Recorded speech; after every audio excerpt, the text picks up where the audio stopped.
On the Sunday of the fourth week of Ordinary Time in Cycle A, the Gospel is that of Matthew 5, 1-12a. When Jesus saw the crowds, he went up the mountain, and after he had sat down, his disciples came to him. He began to teach them, saying, "Blessed are the poor in spirit, for theirs is the kingdom of heaven. Blessed are they who mourn, for they will be comforted. Blessed are the meek, for they will inherit the land. Blessed are they who hunger and thirst for righteousness, for they will be satisfied. Blessed are the merciful, for they will be shown mercy.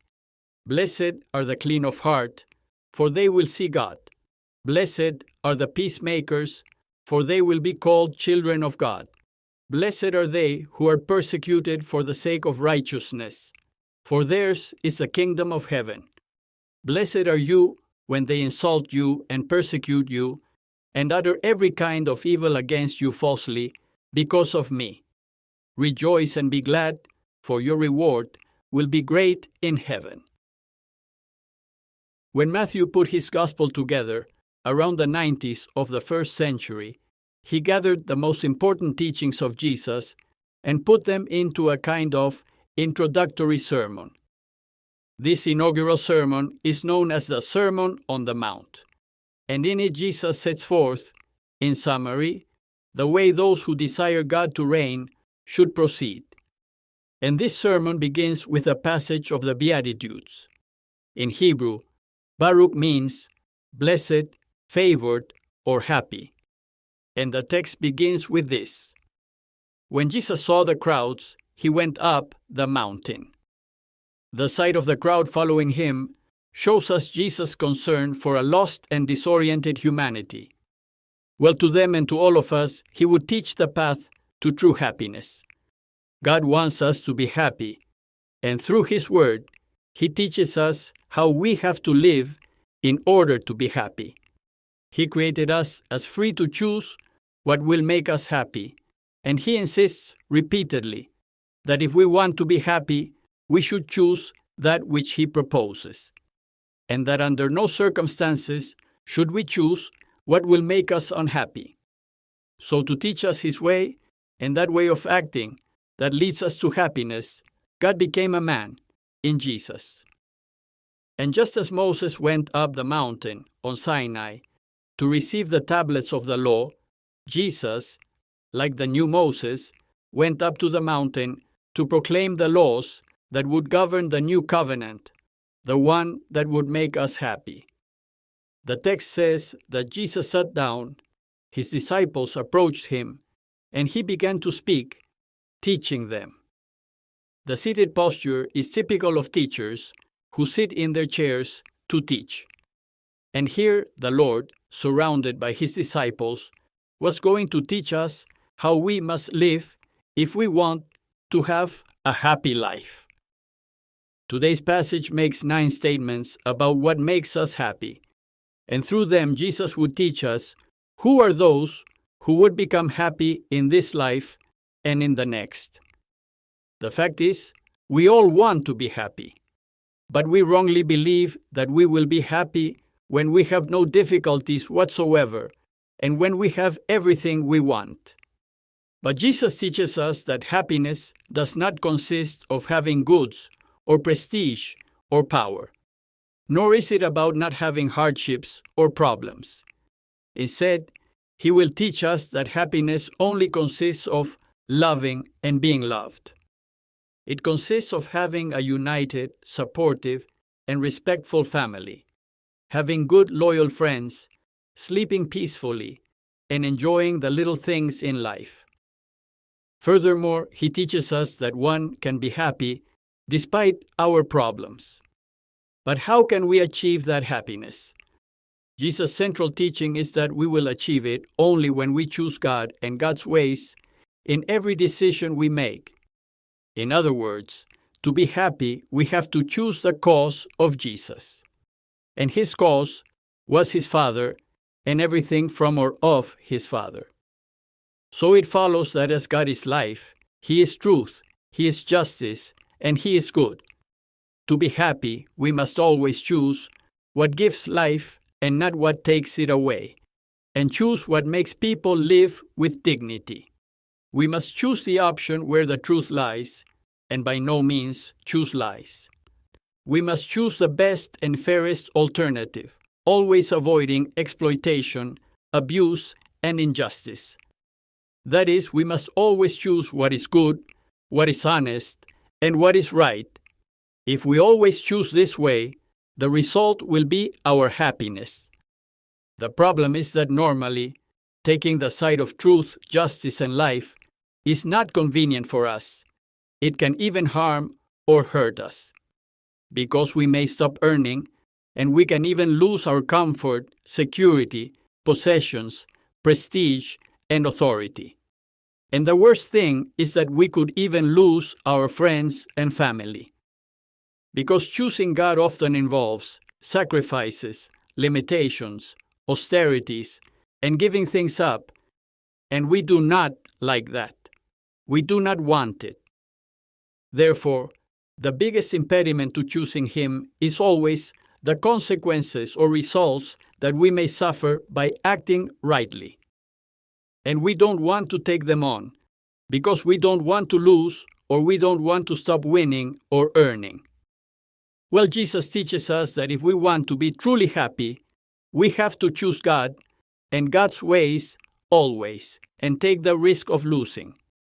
But if we do take the risk, He will take our side, get us out of difficulties, and in addition, He will give us what we need. Therefore, the key to happiness is that we do not care about the consequences that may arise as a result of always choosing God. The only thing that should matter to us is to choose Him, for we must love Him above all things, with all our heart, with all our soul, and with all our might. This is the first and foremost commandment, and it is the one we must always observe. Now let's take a look at the 9 Beatitudes, which are, in reality, 8, because the last one, the 9th, is a summary of the previous 8. Now, of the 8 Beatitudes, 4 are positive, and in them Jesus tells us what we have to do if we want to be happy. Those 4 are to hunger and thirst for justice, that is, to passionately seek justice, to be merciful and compassionate toward those who are suffering, to be pure in heart, that is, to have right intentions, and to work for peace. It seems quite evident then that when we seek to do all of this, which is good and positive, we will be happy. Therefore, let us be concerned about being just, merciful, upright, and peaceful. For if we do this, we will be bathed in righteousness, we will receive mercy, we will see God, and we will be called children of God. The problem is the other 4 Beatitudes, because they are somewhat incomprehensible. The key to understanding them is that they refer to the consequences of choosing God. That is, what we may suffer or endure when we choose Him. And the unpleasant consequences that can come from choosing Him are ending up poor, crying from helplessness, suffering, and being persecuted for seeking justice. Let us remember that what we must always choose is the cause of Jesus, and His cause is God, who is truth, justice, and life. But strangely enough, it turns out that Jesus teaches us that we will also be happy if, by choosing Him, we end up poor, crying, suffering, and persecuted. This is incomprehensible, because no one wants to be poor, no one wants to cry, no one wants to suffer, and no one wants to be persecuted. And no one in their right mind would choose poverty, choose tears, choose suffering, and choose persecution. Well, the first thing to clarify is that Jesus does not teach us to choose this. Instead, He teaches us that we have to prevent people from living in poverty. We have to do everything possible to prevent people from suffering. We have to care and do something when people cry. And of course, we have to oppose people being persecuted. So what does Jesus really mean when he tells us that the poor, those who mourn, those who suffer, and those who are persecuted are happy? In reality, it so happens is that the happiness of these people does not lie in being poor, nor in crying, nor in suffering, nor in being persecuted. Well, as we have already said, nobody wants to be poor or suffer, or go through hardships or difficulties. The happiness of these people lies in the fact that they have chosen God and have risked everything they have to defend life and what is just, true, and honest, and they are willing to accept any negative consequences that may arise from this choice. In other words, if by choosing God, choosing truth, justice, and life, I lose and end up in poverty, then I will be happy, but not because I am poor, but because I have chosen God. When we are willing to endure poverty for Him, then He will make us happy. Likewise, if by choosing what is His, the correct, the just, and the good, I cry, feel bad, and go through hard times, then I will be happy, but not because of the negative consequences, but for having chosen God. So if we are willing to go through hardships for Him, He will comfort us and make us happy. In the same way, if by choosing what is true, just, and good, I suffer, I will be happy, but not because I suffer, for no one should suffer, but because I have chosen God. And if we are willing to suffer for Him, He will make our life happy. Finally, if we are willing to be persecuted, marginalized, defamed, and excluded for seeking justice, we will be happy, but not because we are persecuted, but because we have chosen God. The last beatitude, the 9th, is a summary of everything that has been said. It says, "Blessed are you when people insult you, persecute you, and slander you in every way because of me. Be glad and rejoice, for your reward will be great in heaven." In short, Jesus teaches us not to worry about the consequences we may suffer for living in the light of truth and justice. So if we always choose God, He guarantees us that we will have a happy life. He does not promise us that we won't have problems, because it is most likely that we will have them. What He does promise us is to make us happy despite the problems. Moreover, God will not only reward us in this life, but we will also be rewarded in the next.